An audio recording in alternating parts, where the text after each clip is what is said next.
Madame, Monsieur, bonsoir et bienvenue dans le 20h de TFM. Dans l'actualité de ce jeudi, la violence conjugale est-elle structurelle dans notre société? Quels sont les signes avant-coureurs?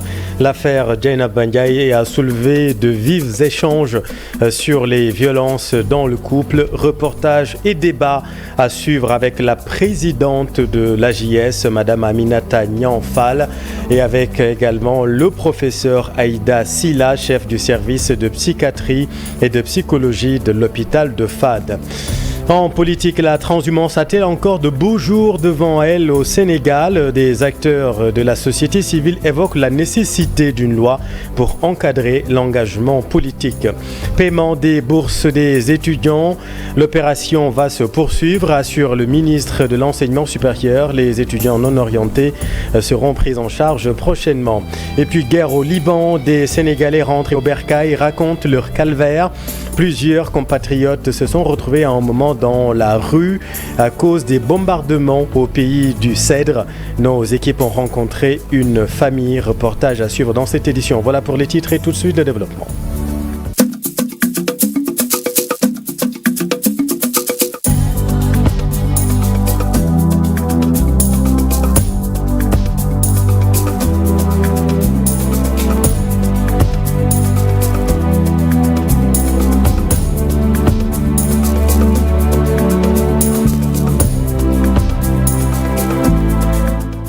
La violence conjugale est-elle structurelle dans notre société? L'affaire Dieynaba Ndiaye a soulevé un débat passionnant sur les violences dans le couple, du miel au fiel. Comment éviter le pire?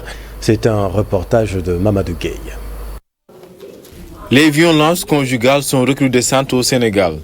Face à cette agressivité dans les ménages, il faut mettre en place des mesures préventives. Un combat difficile qui implique toute la société.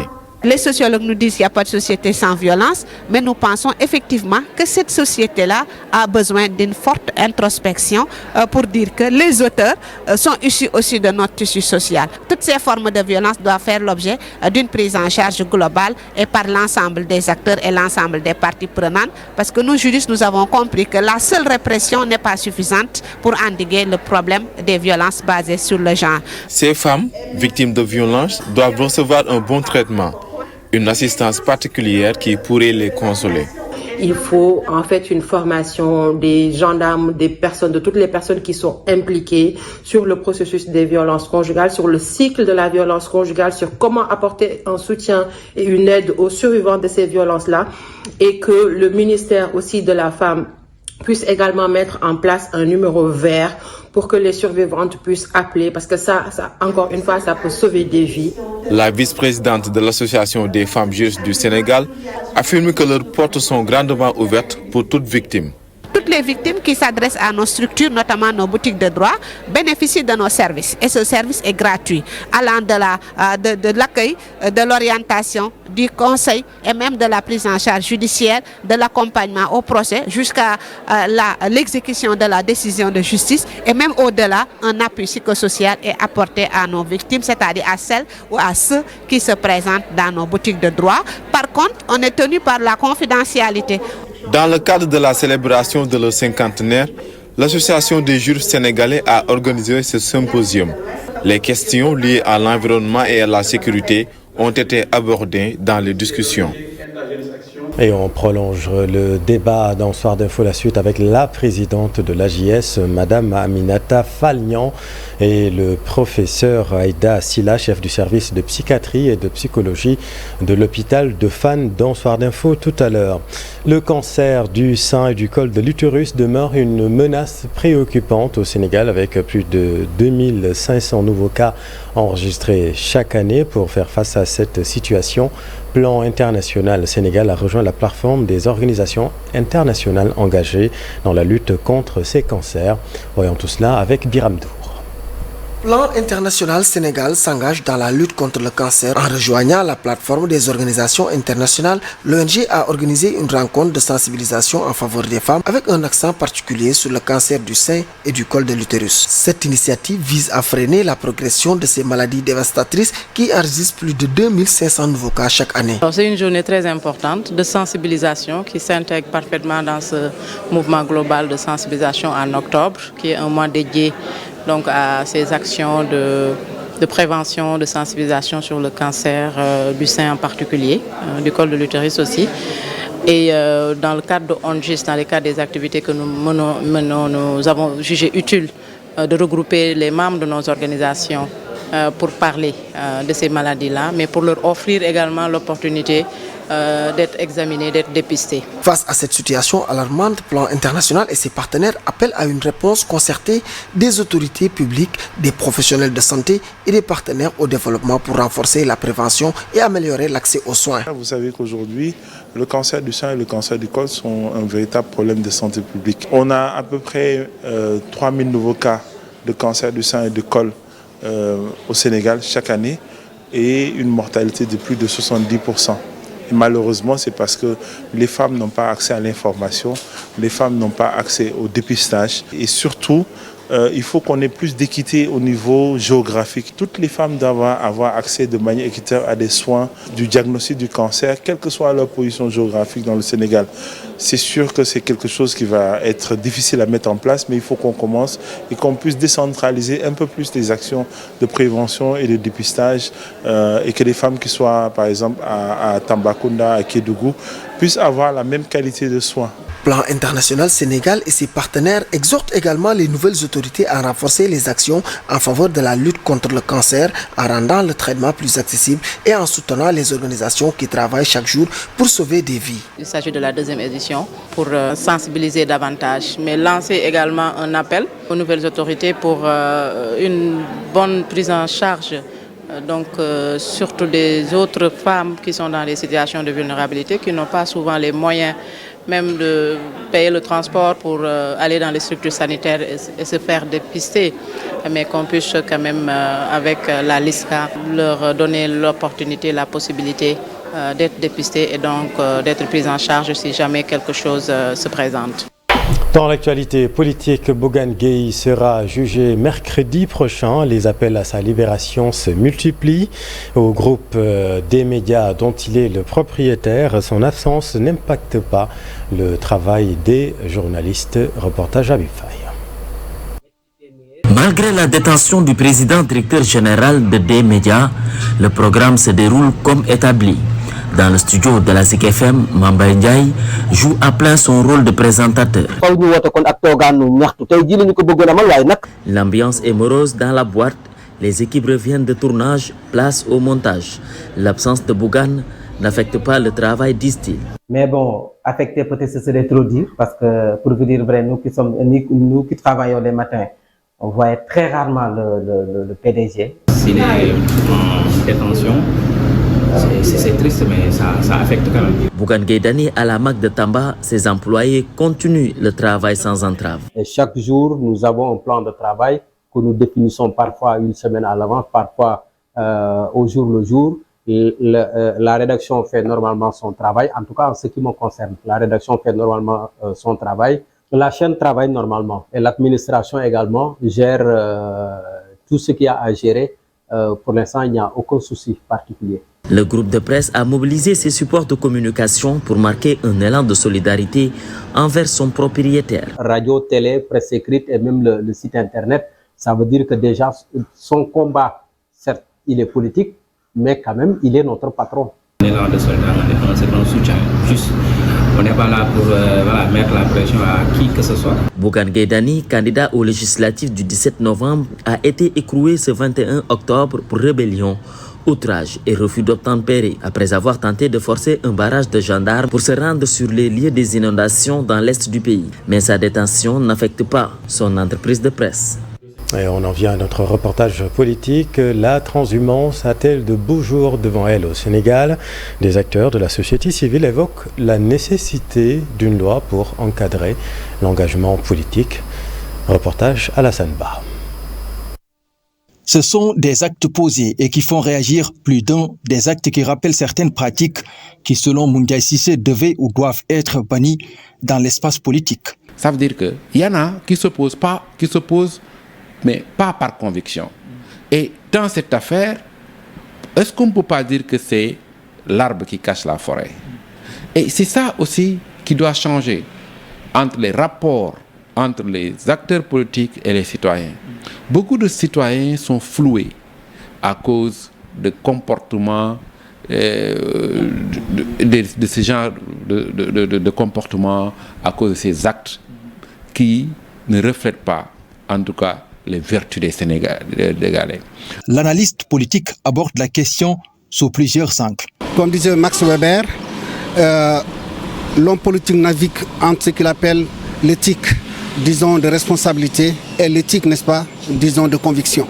Donc, ça veut dire que la politique, à un moment donné, c'est la stratégie, c'est le pragmatisme, c'est des résultats au bout.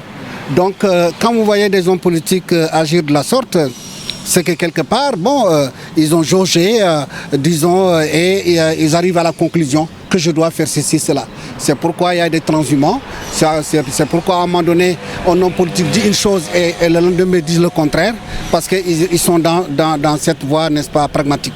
Quoi qu'il en soit, le fait d'accepter ces actes posés par d'anciens responsables du régime précédent n'est-il pas une question de les encourager, s'interroge Bakary Mané, surtout que les tenants du pouvoir avaient farouchement combattu ce genre de pratique. C'est une question qu'il faut poser aujourd'hui, c'est une question qu'il faut adresser.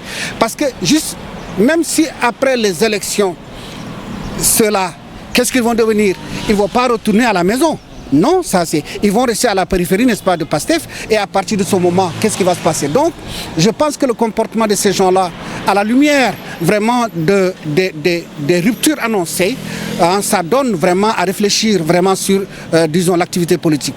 Je dis, on doit envisager, comme Wade l'avait fait pour les députés, envisager une disposition législative sur ce genre de pratiques pour les décourager.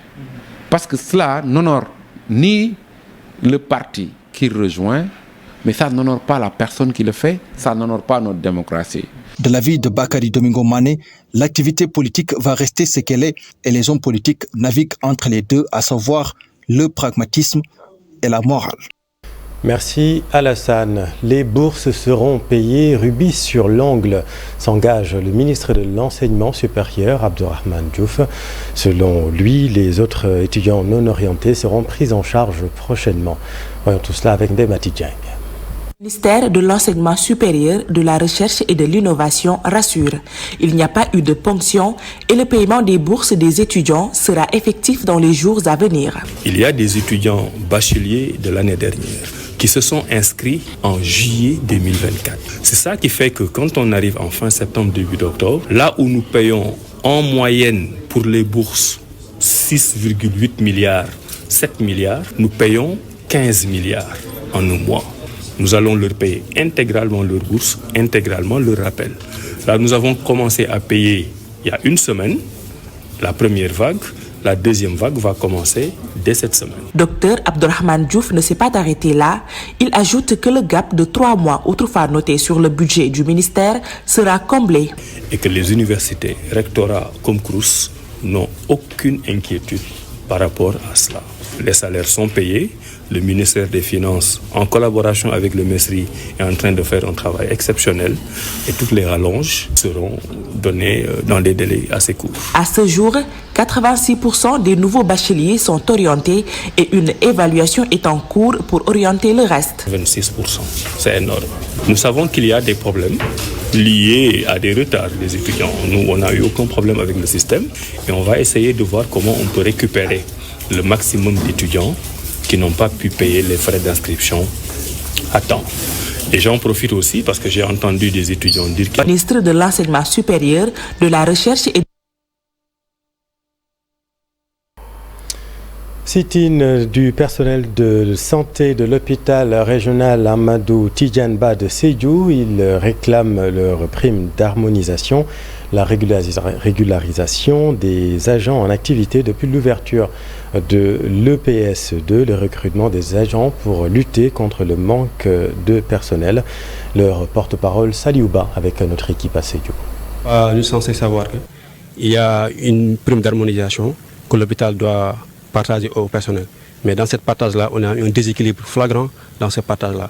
Il y a une partie des collègues qui sont taillés à la part du lion et le reste, le reste a été dédié ou a été réservé aux personnels qui pratiquement sont les personnels les plus en action et en activité dans les services. Donc nous dénonçons cette situation à toute énergie. Il y a d'autres points par rapport à la régularisation des personnels. Vous voyez vous-même, vous pouvez constater que cet hôpital-là, il y a un manque criard de personnel. Il y a un manque de criard de personnel par rapport à certains mêmes services qui n'arrivent pas à s'ouvrir parce qu'il n'y a pas assez de personnel qualifié. Notamment la service de cardiologie. Depuis qu'on a ouvert l'hôpital, jusque là où on nous parle, il n'y a pas de personnel qui a été affecté là-bas. Donc ce service ne fonctionne pas pleinement. Il y a un autre service qui est là, service orthopédie, qu'on a ouvert. Il n'y a que 2 éléments. Le médecin et un chef de surveillance. C'est pas un médecin, c'est pas...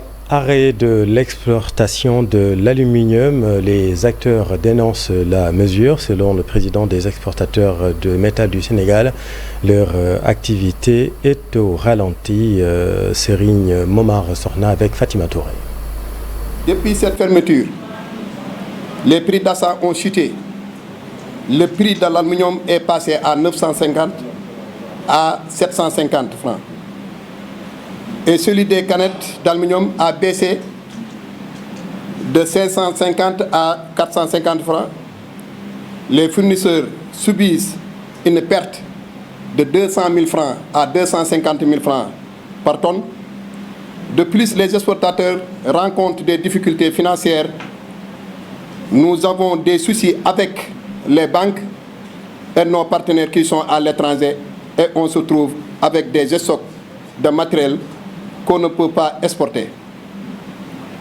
Nous voulons attirer l'attention du ministre sur la capacité d'absorption des industries, car ils ne peuvent pas absorber que 1000 tonnes d'aluminium par mois.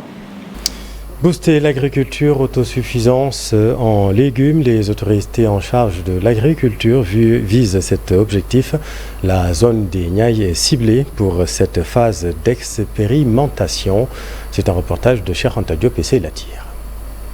Important en termes de transformation structurelle de l'économie sénégalaise repose sur l'agriculture. C'est pourquoi les acteurs de l'agriculture ont mis l'accent sur la question des coopératives. Ces acteurs qui sont là dans la zone des Niayes ont travaillé sur des années pour se structurer et s'organiser et actuellement se retrouvent aujourd'hui pour lancer une seconde phase qui leur permet d'aller plus en avant. Ça s'aligne parfaitement avec les éléments contenus dans le référentiel, mais aussi s'aligne avec le plan stratégique pour l'autosuffisance alimentaire pour le Sénégal. L'autosuffisance alimentaire, la zone des Niayes est ciblée pour activer les leviers qui mènent à la création de richesses.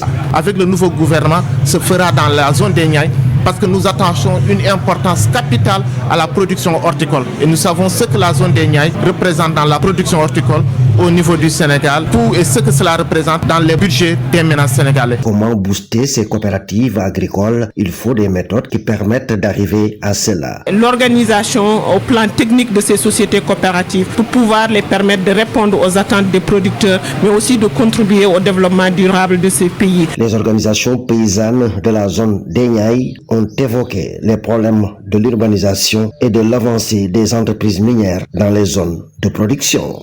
Cheikh Anta, guerre au Liban, des Sénégalais rentrés au Bercail racontent leur calvaire au pays du Cèdre. Plusieurs compatriotes se sont retrouvés à un moment dans les rues à cause des bombardements. Nos équipes ont rencontré la famille Hachem. Reportage Yaïkou Mandjaï.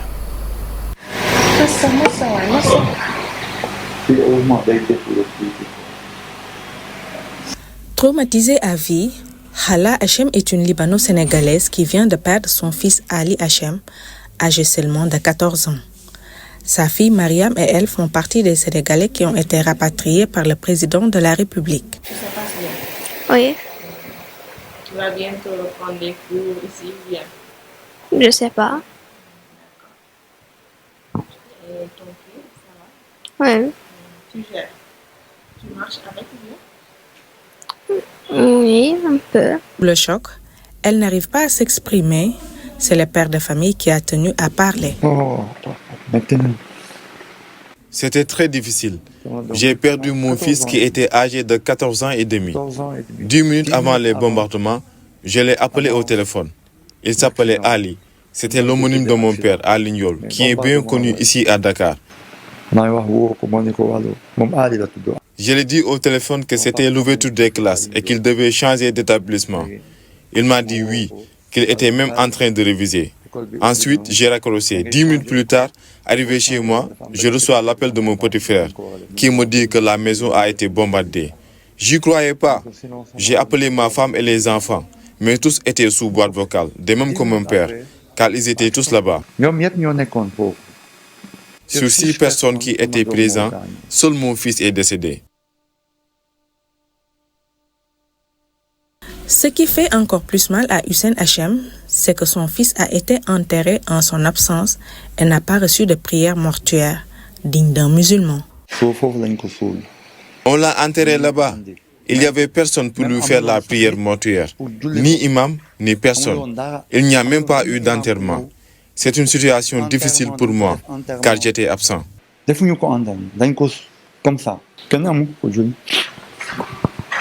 Une situation très difficile pour cette famille libano-sénégalaise qui s'en remet toutefois au bon Dieu. Merci Yaïkoumba.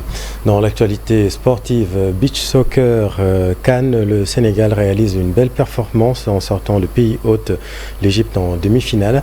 Une victoire 2-1 pour accéder à la finale face à la Mauritanie. Écoutons le coach Ngalassila. On remercie le bon Dieu. Effectivement, le match a été très difficile, mais le plus important, c'est de terminer avec une victoire. Et aujourd'hui, alhamdoulilah, on a gagné l'Égypte. Ce n'était pas du tout évident, un match très serré. Mais le plus important, c'est que les joueurs étaient très concentrés, déterminés. C'est l'occasion de les encourager. L'Égypte n'a pas démérité, c'est bien vrai, comme on l'a dit, le match était très très difficile et très serré. Mais il fallait rester costaud, avoir un bon mental. C'est bien vrai, quand le début du championnat, il y avait beaucoup de critiques, mais aujourd'hui, alhamdoulilah, l'équipe monte en puissance. Et je pense que les critiques nous ont servi de leçon et je pense qu'on va aborder sereinement la finale contre la Mauritanie, Inch'Allah. Les Lions qui vont donc affronter les Mourabitoun de la plage. 9 pilotes vont défendre les couleurs du Sénégal qui participe pour la première fois au championnat d'Afrique de motocross. Satisfaits de leur préparation, ils visent le podium. C'est Lyon aussi, cher Sadi Boukara. Pour l'équipe du Sénégal, l'essentiel n'est pas seulement de participer au championnat d'Afrique de motocross. Confiance et ambition animent les 9 membres de l'équipe. Les pilotes sont super motivés, ils sont bien entraînés et là, je pense qu'ils sont prêts pour le combat. C'est la première fois qu'une équipe sénégalaise se présente au championnat d'Afrique, surtout une équipe d'Afrique de l'Ouest.